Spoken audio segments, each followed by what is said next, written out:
pagtanda natin. Nagtatanong lang sa'yo, ako pa kaya'y ibigin mo? Kung okay lang, dito na tayo. At pa, kukunin ko lang mga, dito na lang pa.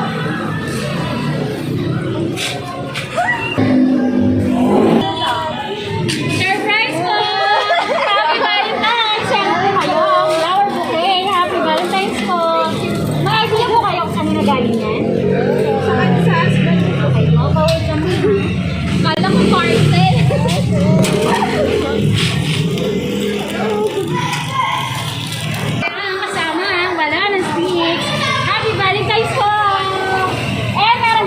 Card. Siyempre bago ka kabasahin, ma'am, gusto muna na nagpakilala. Kami nga po pala ang Metro Manila Gift Shop and Delivery. Nandito kami upang mas gawing special ang Valentine's Day niyo po ngayon. Kaya naman po, Happy Valentine's po! At kaya magpapasahin ko na. Happy Valentine's Day, love ko. Salamat sa pagmamahal at pag-aalaga at sa araw-araw na pinaparamdam mo sa akin ang iyong pagmamahal at sa bawat tibok ng puso ko, ikaw lang ang laman. Hindi lang ngayong Valentine's Day, kundi sa araw-araw ng buhay ko. Ikaw ang aking simula at ang aking wakas. Hindi man ako perfectong asawa, ngunit pinapangako ko, ibibigay ko lahat ng aking makakaya. Nagmamahal ang iyong asawa, Janelle Tibiato. Happy Valentine's po!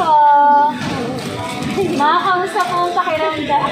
Kamusta ang pakiramdam, ma'am? Na-surprise po ba kayo ng Valentine's? Yes. Ano naman po yung gusto niyo pong sabihin kay Sir Janelle? Thank you, love.